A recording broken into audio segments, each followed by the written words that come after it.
Entendi.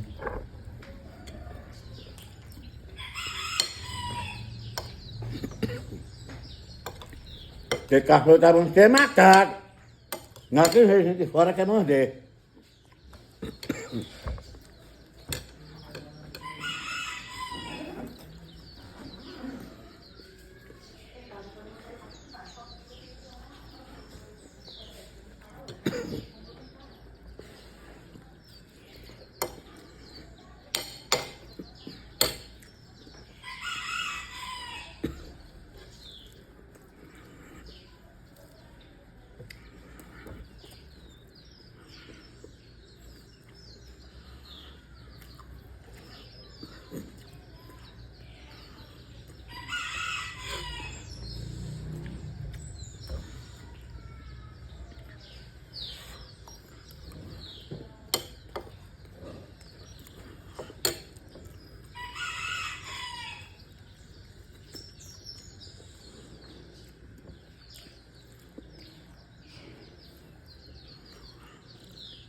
Tá gostoso.